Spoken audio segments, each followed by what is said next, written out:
Hello, welcome to Arkansas 911 News. I'm Maddox again with my Hollywood face, and all I like to do is talk. You know me, I ramble on. Look, I got the timer set here. When this thing goes off, I stop talking, and then we'll see a commercial, and I may come back. But I got to go through some stuff here. We're going to watch a press conference about the Halloween hero, Hot Springs Halloween hero, Jennifer Rowton. She was in the Quail Ridge area on Halloween night with her family and a bunch of kids running around the neighborhood trick-or-treating, and allegedly drunk, pregnant woman came ripping through there and hit like 6 cars and ran over Jennifer 3 times. People were trying to get in the vehicle with this woman to stop her. Somebody had to stop her. Jennifer did it. Well, she led to her stopping anyway. Saved a lot of people, prevented a lot of injuries and probably some deaths. Excuse me. So there's a press conference on that. We're going to see that in a minute. All right, now that's Jennifer. True hero. We do highway heroes around here. 911 folks. Now we have a civilian hero. Jennifer Rowton. All right. Die-cast metal cars. We got the die-cast metal cars. I cannot get chargers. I only do 1/18 scale. I have some 1/43, about the size of this phone, roughly. Palm of your hand. We got some of those. They're bigger than Matchbox cars. But the 1/18 scale, we can do both versions of Hot Springs PD. We can do anything. We can do, if Valero gas station wanted a car with their colors and stuff, we could do that. Order them for Christmas. This thing's going to go off. Order them for Christmas, and if you order them right now, we might be able to get them to you. Okay. All right, that's 2 minutes. Now, let me wrap up about the die-cast. Cannot get chargers. That's out. We can do both styles of the Hot Springs police car. We can do any style of any vehicle. But it's going to be a Crown Vic. All right? No charge. I cannot get chargers. And these cars are going to cost you roughly $100, $110. There's hardly any profit there. It's not worth all the doing and running around. There's not enough profit there to cover that. So no matter, even if I charge $110, I'm still losing money, believe it or not. Believe it or not. Okay. Now we're going to see something. I don't know what yet. It's either going to be, you know what? Let's watch the press conference. We'll go to the press conference right now. Okay. Watch this.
until a drunk driver entered the neighborhood.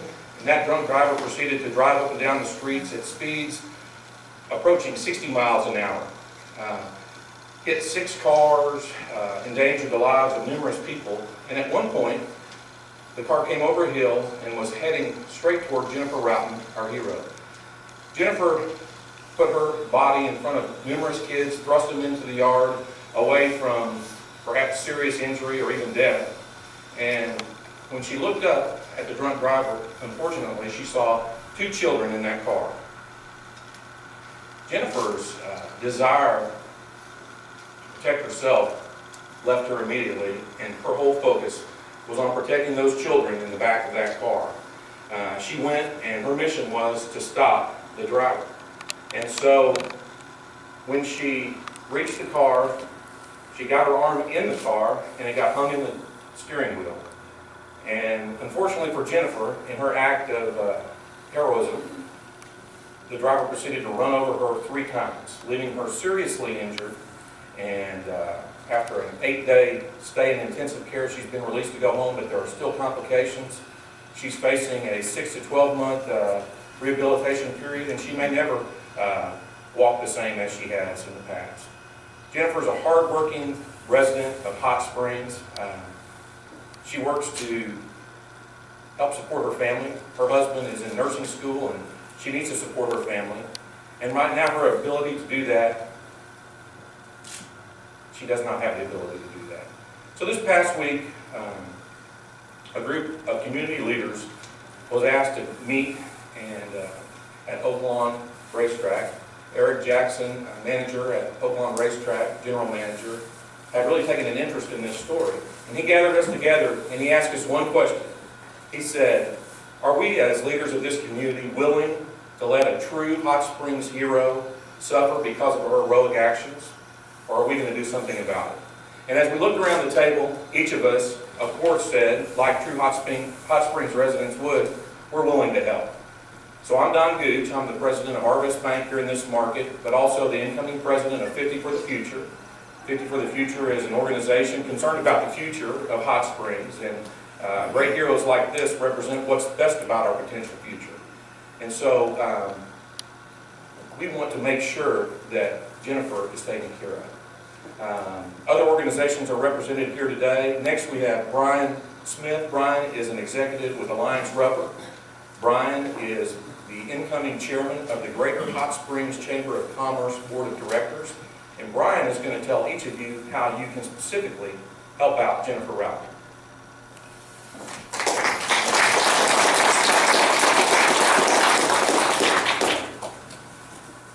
Good afternoon. I will just start by reiterating some of the things that Don just mentioned. As you're aware of, we feel that we have a hero here among us in our community, and it's Jennifer Rowton. On Halloween night, Jennifer, who was a mother of 4, was injured when she tried to stop a young lady who was driving erratically through the neighborhood at Quail Ridge Drive. There were both children and parents out trick-or-treating on this night, and because of Jennifer's heroic effort in slowing down this driver, it's our belief that both children and parents were saved on this Halloween night from serious injury, possibly even death. But unfortunately, in the process of slowing down this driver, Jennifer was run over by the vehicle, suffering serious injuries to her feet, legs, pelvis, which kept her in the hospital for 8 days, much of it in intensive care. As Don mentioned, we're now happy to report that Jennifer is now recovering at home, but she's now facing at least 6 months of therapy and rehabilitation, which hopefully will help her to regain the use of her legs. As you can probably imagine, Jennifer's medical bills are significant right now, and they will only continue to increase as she undergoes therapy and rehabilitation. So the question has been asked, what can we do as a community to help Jennifer in her time of need? Someone that has suffered serious injuries and what we feel was a heroic effort, putting herself in harm's way to protect others in our community.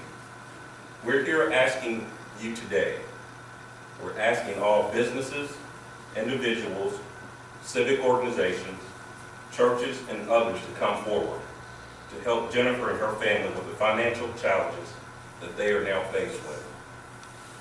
A fund has been established at Malvern National Bank to aid the Rowton family, and if you would like to help, we ask that you make checks payable to the Jennifer Rowton Fund at the Malvern National Bank located on 321 Section Line Road here in Hot Springs. And the phone number is 501-627-9000. Again, we would like to thank each of you for being here today. And at this time, I would like to introduce to you the Fire Chief of the Hot Springs Fire Department, Chief Ed Davis.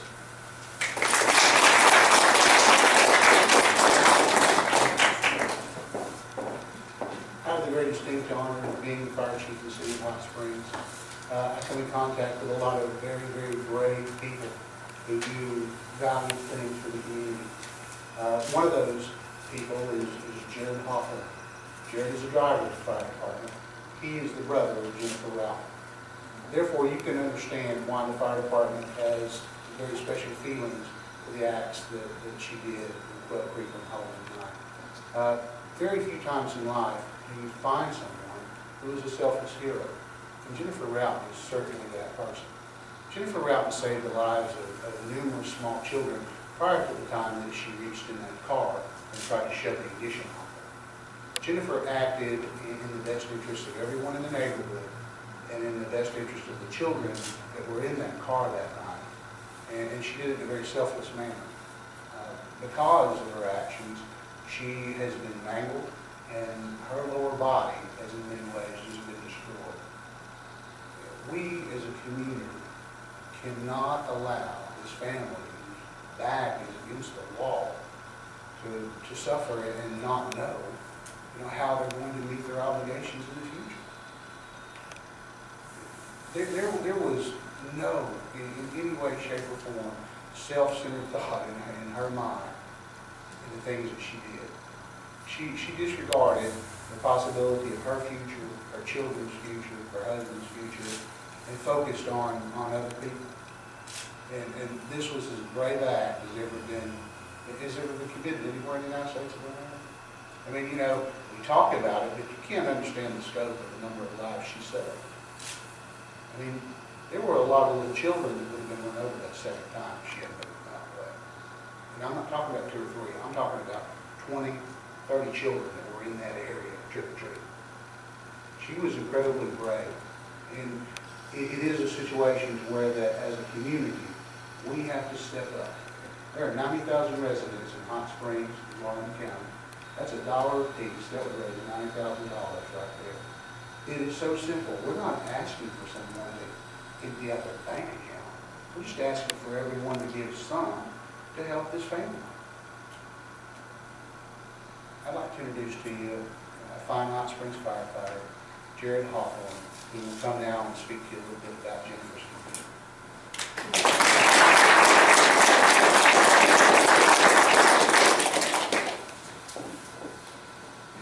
Chief and some of the others had asked me to share with you Jennifer's actual injuries and what's going on with her. There's a lot of false information out there about what's hurt and what's not. To kind of total up or sum up her injuries, her right foot is broken, possibly going to need surgery, not possibly heal with a walking boot and a cast. Her left foot is not broken, but the doctor said that it might take much longer to heal. The tendons and the ligaments in her left foot were stretched when they went under the tire. They were pulled, basically like you just stretch your foot out this way. It ripped the tendons and ligaments in every toe and all the way up to her ankle. The doctor said that that would probably take 3 times as long as the break to heal. Her left knee was destroyed. There's been a couple of people that have even said that she may even have to have a knee replacement. That's not known. Her surgeries are ahead of her. She's got to get back on her feet before they can even start thinking about the surgeries and things like that down the road. She's starting rehab this week. She's been to 2, I believe maybe today would have been her 3rd, but she's had a complication. They think she has a blood clot in her left leg. So she's back at the doctor today trying to get that taken care of. I saw her last night and her legs have swelled in the last 2 days to more than double their normal size. Her left foot and right foot, one looks about like a volleyball and the other one about like a basketball. They have swelled so badly just in the last couple of days. The doctors are trying to decide what they're going to do as far as that goes. Her left shoulder will require surgery, but it's fairly minor. She said that's the least of her worries, and that will get put on the back burner, working on everything else. Her pelvis was separated where her sciatic nerves go down. It didn't break, but pushed it apart. The nerve damage was so severe right there where the mashing effect from where she got ran over, that she lost the ability to move her legs. It's something that they think will regain and decompress, and she'll get that feeling back and be able to start moving her legs, but it's something that they're just gonna have to give it time. Two doctors have told me personally that they believe that she's anywhere from 6 weeks to 3 months before she can think about getting up and actually using her feet. From that point, she'll have the 3 to 4 surgeries and start looking at rehab.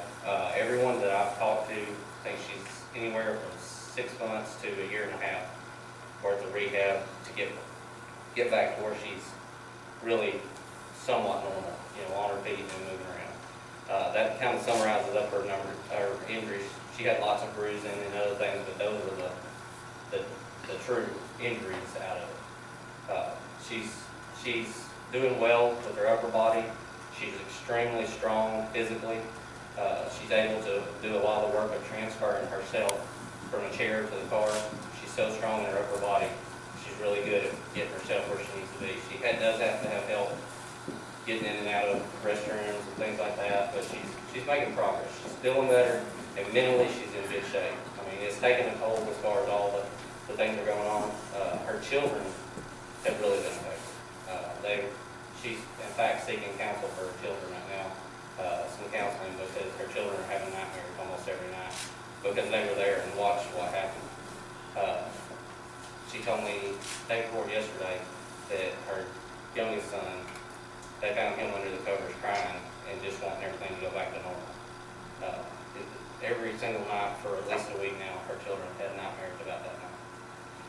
She just wants, the one thing that she really wanted me to tell everybody, and she said a lot of people have overlooked, and she said it's not right, is there were 2 other people that got injured that night trying to do the same thing that she was doing. Nathan Sanders, Jennifer's son-in-law, tried to get in the car window right after the driver hit Jennifer. She drug him about 150 yards, tore all the hide off his knees. When he came off of the car, when he was slung loose, it ripped his fingernails out by the roots, 2 of them, broke his other finger, and it literally ate the meat off of his palms of his hand. He's an electrician, he's out of work, and he's in a job that he hasn't been there long enough, he doesn't have any benefits or anything like that. So there's other people, not just Jennifer, that really made a difference, and it's taken a toll on them, so we need to remember them. Mike Mayberry very possibly saved Jennifer's life that night, because after she was hit the 3rd time, the driver went down in the street, hit a tree, turned around and came back, ran through someone's yard, and was headed straight back up the street about to hit Jennifer again in the middle of the street. She was broken and couldn't move, and people were trying to see about trying to drag her down the road. And Mike drove his truck and trailer in front of the lady to stop her. She hit his trailer so hard that, and I don't know that this to be true, but 2 people over there told me it spun his entire truck around when she hit the trailer. But he blocked the way so the lady couldn't run over Jennifer a 4th time. So we need to remember and recognize those people that did everything that night too, not just Jennifer. And that was Jennifer's main desire, that if I spoke today, to make sure everybody understood that it wasn't just her, that put their life on the line and put their property on the line to try to stop what was going on that night. I'm going to hand it back to these guys, and thank you for everything you're doing.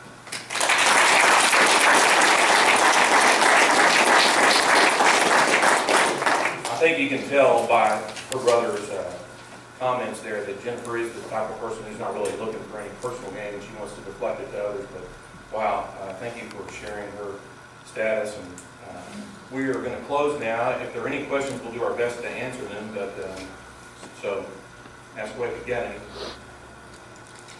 All right, we're going to conclude our press conference. Thank you.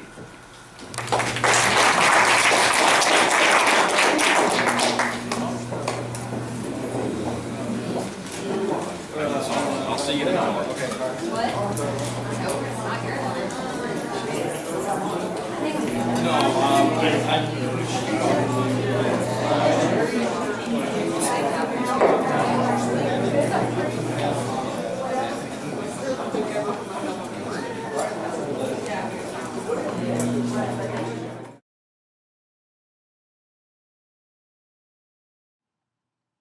Today's news flash is sponsored by Holcomb's Transport and Recovery. They are authorized to perform towing services for the Hot Springs Police, Garland County Sheriffs, and the Arkansas State Police. Give them a call if you ever need a tow, and then they'll be authorized to tow for you too.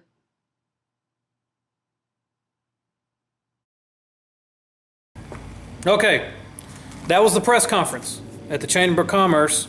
Had the fire chief there and everybody. I think Channel 4 showed up or somebody. All those big cameras. I don't have time to watch the news. I can't watch TV. Sometimes while I'm shaving or something, I'll watch the History Channel. But anyway, let me set this again or I'll ramble on. I'm going to set this one for 4 minutes because we got some stuff we got to talk about here. First thing, all right, here we go, countdown.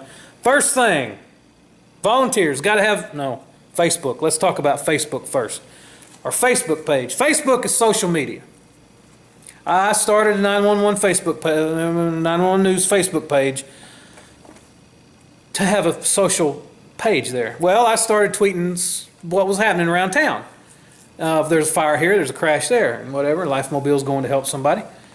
I don't use names. I don't need to do that. I'm telling you what it is, where it is, and when it is.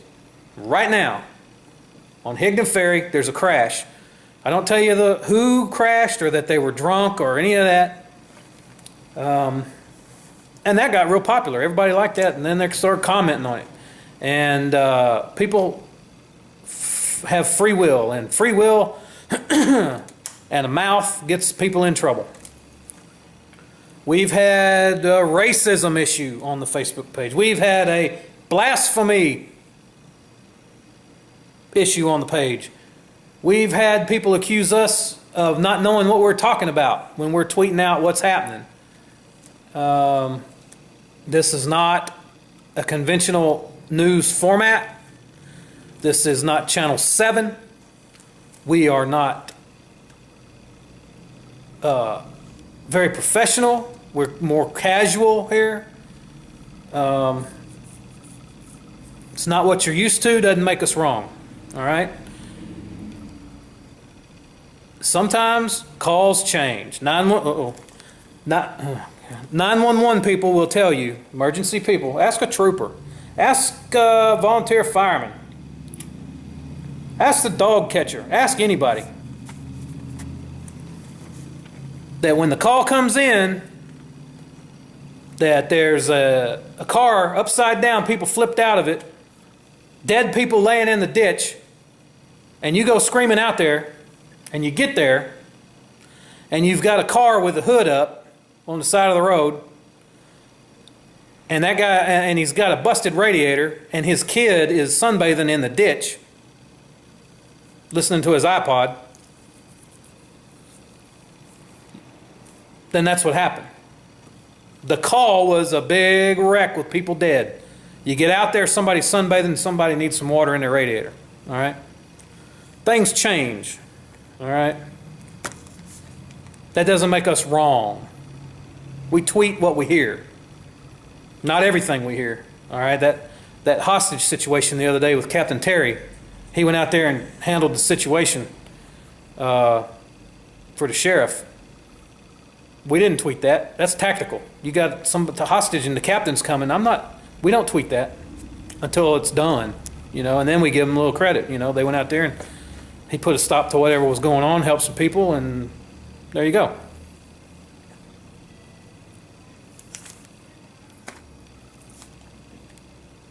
And if you're going to comment on the Facebook page, please read the entire post and the comments leading up to where you're going to make your post. You don't want to say something somebody's already said, and you don't want to be asking questions and wondering what's going on when everything is laid out right in front of you before you made your comment. You don't want to come off looking like coming off like you're half cocked or something. You want to be fully cocked when you know what you're talking about.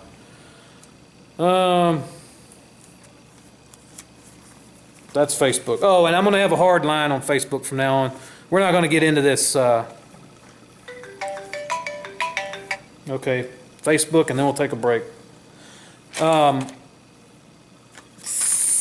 not going to be getting into, opinions and all that. And when I make a comment, I'm not going to be defending my comment to somebody that just does not understand what, we were talking about something today, and the guy I was talking to, I made a point, and he said something and accused me of that I need to get my life together or something, because something about, I'm not even going to say what it was. Look at the Facebook page, you'll find it. Look at the South Street 20 shots fired. Look at that post. We're not going to be doing that anymore. That's ridiculous.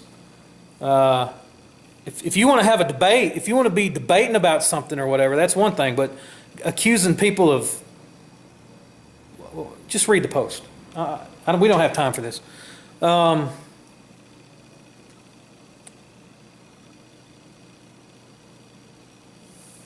So we're going to clean that Facebook page up a little bit. Okay, now that's Facebook.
Evan, via blackmail, was at the complainant's back door refusing to leave. Unknown if the subject is still there or not.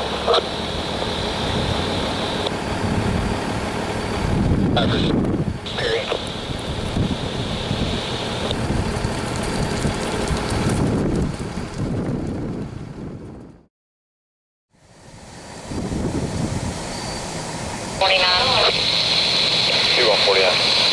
Two 149. Clock seat canceled. She's cleared up out of Tennessee.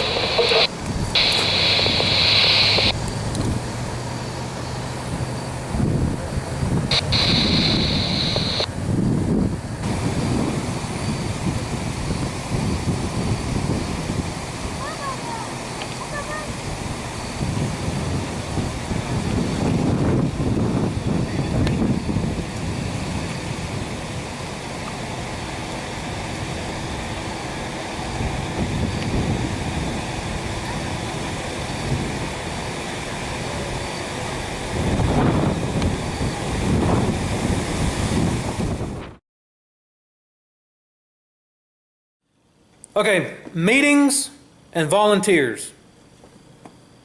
This thing about meetings, when I announce a meeting, random meetings and all that's not working. We're going to have to get on a schedule. We're going to have to be consistent with what we're doing. Every Saturday at 2 p.m., there's going to be a meeting at the Chamber of Commerce building in Hot Springs at the corner of Grand and Ouachita. 2 p.m. every Saturday until further notice. Okay? I will be here on Saturday at 2 p.m. always until further notice. You come to the meeting, oh, I didn't set the clock. Well, that's all right. We got to get this out. You come to the meeting, and whoever shows up, one person, doesn't matter, 15 people, I don't care. We're going to talk about people volunteering.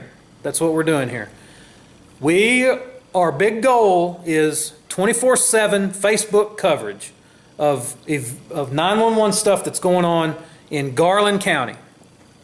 And if it's a big event, just outside Garland County, for now, okay? The goal is to put, my news car, I drive around, it says news on it, I go to the crashes, get video and all that. I want one car in every troop, which is how the state police divide the counties up into areas that make sense to them as far as amount of vehicle traffic, I suppose. Somewhere like Little Rock would have 4 counties. Troop G would have 7 counties, because there's less people, so they get more area, like that. Anyway, they've divided the state up into troops, and that's an easy map to look at and see what we're doing. So I'd like to have one news car in every troop to cover the stuff that's happening in the troop.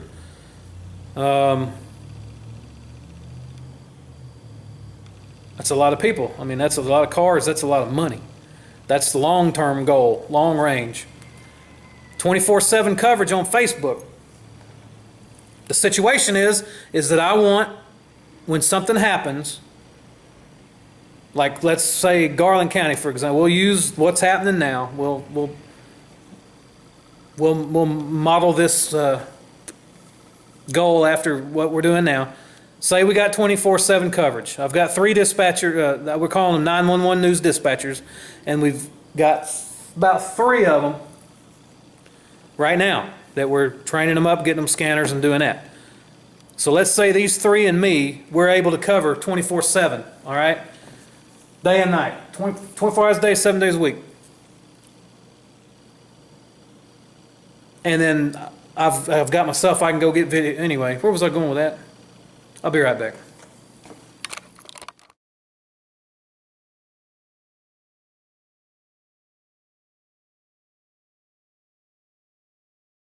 Okay, I'm back. So I thought somebody was knocking or something. It's the wind.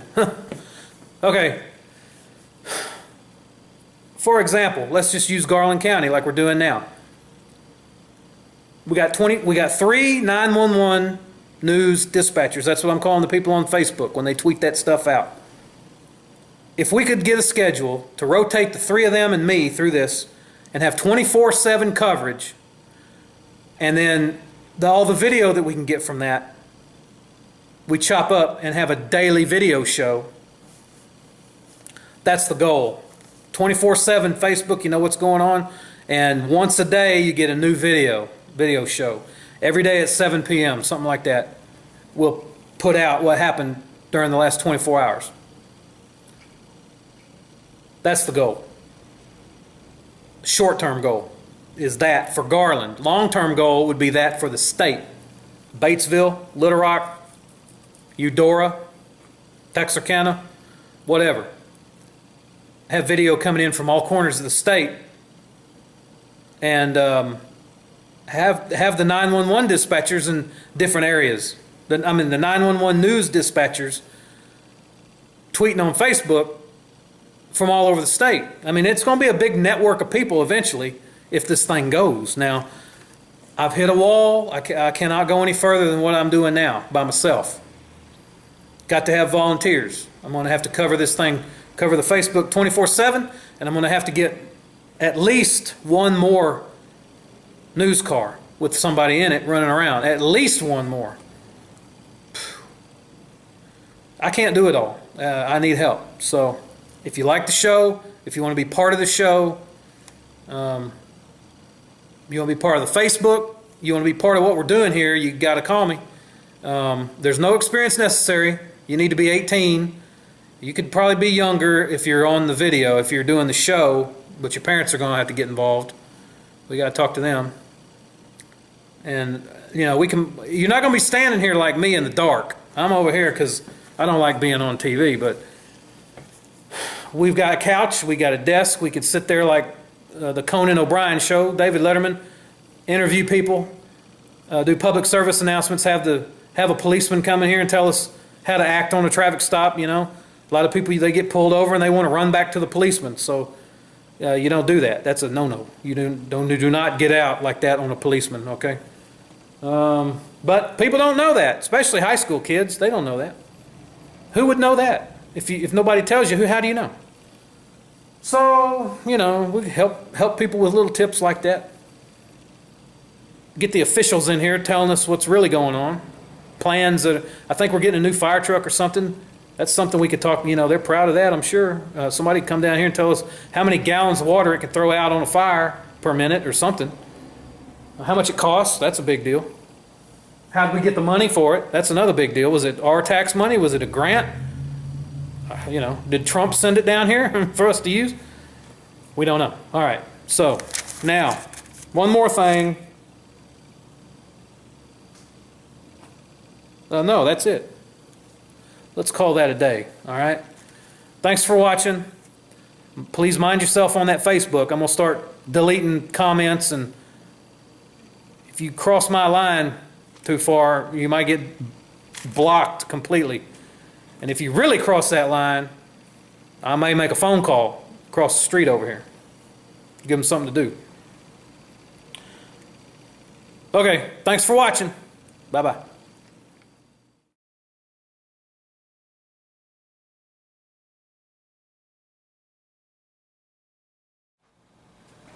Thanks for stopping by. Don't forget to follow us on Twitter and like us on Facebook.